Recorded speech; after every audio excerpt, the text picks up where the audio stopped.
Inmediato con la diputada del Partido Comunista, Camila Vallejo, a propósito de la decisión de la Comisión del Trabajo ayer, que aprobó la iniciativa para disminuir de 45 a 40 horas semanales las horas de trabajo. ¿Cómo está, diputada? Muy buenos días. Bien, ¿y tú, Frecia? ¿Cómo estás? Buenos días. Bien, la veíamos muy contenta ayer después de esta aprobación en la Comisión de Trabajo, diputada. Sin embargo, desde el gobierno, hoy, hace muy poquitos minutos, el ministro del Trabajo insistió nuevamente en que esta iniciativa es inconstitucional. Él decía, y como ha dicho también en los últimos días de hecho, que debe ser una iniciativa de este tipo patrocinada por el Ejecutivo, que tiene que ver además con los fondos públicos, cómo se financia, por ejemplo, un proyecto como este. ¿Qué le responde al ministro del Trabajo, que insiste además en este argumento? Bueno, es que está equivocado. Este proyecto fue declarado admisible. Nosotros presentamos una base de argumentación respecto a eso. Usualmente nosotros, por ejemplo, votamos por mociones parlamentarias, por iniciativa parlamentaria, feriados legales, sin afectar los sueldos por ese día no trabajado. Es decir, estamos generando días de no trabajo sin afectación de sueldo. Y lo que propone nuestro proyecto de reducción de jornada laboral es reducir las horas de trabajo, pero sin afectar los sueldos, y por lo tanto no se entendería por qué consideramos que es admisible y constitucional votar feriados legales y sería inadmisible e inconstitucional votar la reducción de la jornada laboral. Entonces yo creo que el gobierno lo que esconde tras de esto es que no está de acuerdo con el proyecto, y cada vez que la derecha, Chile Vamos en este caso, no está de acuerdo con las propuestas que hacemos, recurren al Tribunal Constitucional para echar abajo lo que democráticamente se vota, se acuerda y se avanza en el Congreso Nacional. Y eso es lamentable, porque es una actitud permanentemente antidemocrática que ha presentado lamentablemente esta coalición de gobierno, y en su momento también cuando fueron oposición. Sí, de hecho, en algunos de los reparos que ha habido, por ejemplo, del sector empresarial, de la Cámara Nacional de Comercio, decía ayer Manuel Melero que esto podía influir en otro tipo, o podría tener otros efectos, por ejemplo, más desempleo, que lo que usted mencionaba también, pudieran bajar los sueldos, comenzara ahora a haber una multifunción al interior de las empresas, de tal manera que no haya pérdida en esta productividad que ven algunos reflejados en la disminución de horas trabajadas. No, son amenazas. Eso, lo que establecen los gremios empresariales, lo que ha dicho la CPC, el Consejo Minero, en fin, y que lo vienen diciendo desde hace mucho tiempo. La verdad, cuando se redujo la jornada de 48, 45 horas semanales, dijeron los mismos argumentos: que iba a decrecer la economía, que se iba a afectar la productividad, que iba a haber desempleo, que iba a haber informalidad, que se iban a afectar las remuneraciones, los mismos, exactamente los mismos argumentos. ¿Y qué pasó cuando se redujo de 48 a 45 horas semanales? Nada de eso sucedió. Y nada de eso sucedió porque lo dijo el Instituto Nacional de Estadísticas, lo dijo el Banco Central, la productividad aumentó de 4 a 6%, sí, y también en la pequeña y mediana empresa. Entonces, sí, la verdad es que es la política del terror. Y lo que se ha hecho cuando se redució la jornada laboral y cuando la OIT recomienda reducir a 40 horas era justamente para hacer que los que están trabajando trabajen menos horas y los que no están trabajando también tengan oportunidad, sí, de tener un empleo. Ahora, diputada, pero además mejora el rendimiento individual y por lo tanto mejora la productividad individual del trabajador cuando tiene más tiempo de descanso, sí, más tiempo en familia, y por lo tanto está más feliz. De todas maneras, ahora, esto, ¿creen ustedes, como patrocinadora junto a la diputada Cariola, que esto no va a tener efecto alguno, o depende de cómo se lleve el debate con el mismo sector empresarial, me imagino yo también que con otros sectores políticos, de manera de garantizar que se baje la hora de trabajo, pero también se trabaje en la productividad en caso de que esto ya se concrete? Bueno, si hay disponibilidad del gobierno y de los empresarios de comprometerse con lo que le corresponde para generar mayor productividad, bienvenido sea, pero no han hecho propuesta. Imagínate tú que la capacitación para los trabajadores y trabajadoras que financia el Estado para las pymes las redujo considerablemente. Los empresarios tienen una responsabilidad no solamente en capacitar, sino que también en innovar, en generar liderazgo empresarial para mejorar el clima organizacional y el clima laboral y así tener mejor productividad. La mayor cantidad de los factores que mejoran la productividad dependen tanto de las responsabilidades de Estado como de los empresarios y empresarias.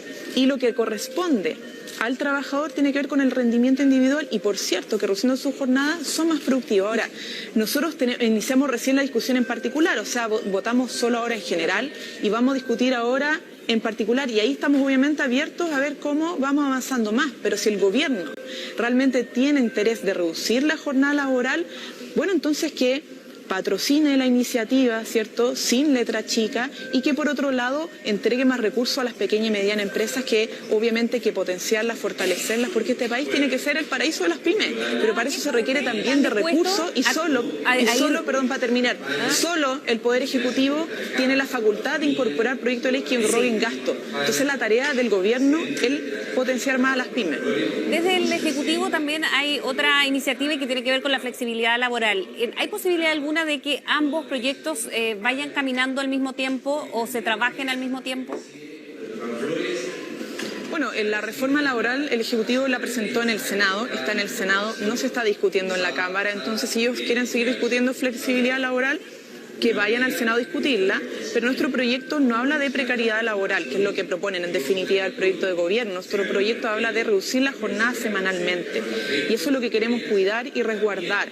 Si quieren hacer pactos de jornada distinta, distribuir la jornada de manera distinta, entonces que lo hagan potenciando la negociación colectiva y no debilitándola. En ese sentido, todo lo que lleve potenciamiento de la negociación colectiva de los trabajadores y trabajadoras, obviamente bienvenido sea. Si ellos quieren y proponen jornadas distintas o distribuir más bien las jornadas distintas con este tope legal que estamos proponiendo, por cierto que lo pueden hacer y nosotros estamos abiertos a eso, pero nada que involucre debilitar la negociación colectiva, ni menos retroceder en derechos laborales que han ido conquistando los trabajadores y trabajadoras. Diputada, la quiero llevar a otro tema y que tiene que ver con su partido, el Partido Comunista, después de las declaraciones del alcalde de Recoleta en un minuto criticando fuertemente a la expresidenta Bachelet. Sabemos que le pidió disculpas, pero de todas maneras se generó ahí diferencias de posturas al interior del PC. Ahora la diputada Cariola ha dicho que es necesario que el partido se abra a nuevas ideas, mostrando diferencias incluso con otros sectores. Hablan de las nuevas y las más antiguas generaciones. ¿En qué postura usted está respecto a estas diferencias del PC? Bueno, yo creo que primero valorar las disculpas del compañero Daniel Jadue. Creo que él asume con esas disculpas la equivocación y el error. Yo creo que el debate sobre el informe de Venezuela no hay que personalizarlo, hay que evaluar el informe en su propio mérito. Así lo he comunicado yo también, he dado mi opinión respecto a ese informe. Y creo que efectivamente el tema de Venezuela ya ha sido evidente, las diferencias de opinión y los enfoques distintos se han manifestado a través de la prensa. Yo creo que igual hay que desdramatizar esas diferencias. Nosotros somos personas, no somos máquinas, no somos robots y tenemos distintas opiniones. La mayoría de las veces las expresamos en la interna, en este caso se expresaron principalmente por los medios de comunicación, que es algo que hay que obviamente resolver y discutir. Pero nada, a mí me parece que con esto estaría de alguna manera superado. Y el tema generacional, nosotros somos un partido de distintas generaciones, distintas edades, compartimos de repente opinión los jóvenes con opiniones de los que tienen más avanzada edad. Por ejemplo, la diputada Carmen Hertz también tiene una opinión crítica respecto a lo que dijo el compañero Daniel. En fin, no tiene que ver necesariamente con la edad, pero sí es importante que nosotros sigamos profundizando algo que siempre hemos hecho y que hay que irlo siempre trabajando más, que es el diálogo intergeneracional. Yo he aprendido mucho de las personas que tienen más edad y también esperamos que los de más edad aprendan de lo que podemos aportar los más jóvenes comunistas también. Entonces eso es algo que yo creo que es importante porque le sirve mucho al partido en su desarrollo y crecimiento político.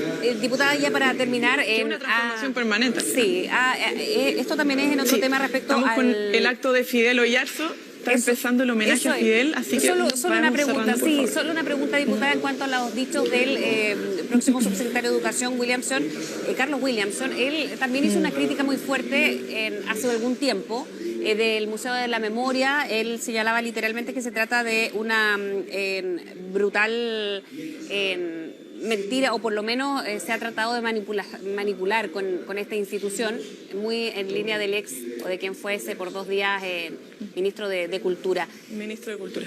¿Le parecen oportunas que se conozcan? Estas fueron declaraciones que hizo el año 2009.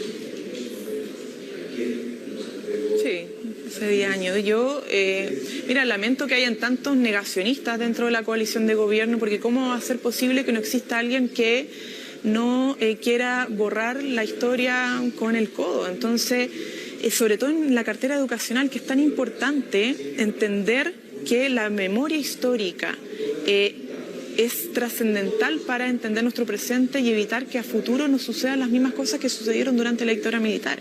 O sea, la educación conlleva también construcción de memoria histórica, y una persona que vaya a asumir un rol en la cartera educacional tan importante como una subsecretaría, que sea negacionista, que no entienda la importancia de comunicar y de hablarle a nuestras generaciones, a las nuevas generaciones, de lo que sucedió, y más bien quiera cuestionarlo, delegitimarlo o negarlo, me parece que grave, es contraproducente. En educación se requieren diputada, personas que pase lo mismo con el eso. ex ministro de Cultura que no ocupe el cargo. Bueno, si el gobierno mantiene una línea y es coherente, debiese obviamente pedirle que dé un paso al costado o desestima la posibilidad de que él sea realmente designado como subsecretario. Diputada Camila Vallejo, muchísimas gracias por estar con nosotros y para que participe también en el recuerdo y la despedida que le hacen a Fidel Oyarzo. Que esté muy bien, buenos días. Sí, a Fidel, muy querido. Ya, muchas gracias, que estén bien.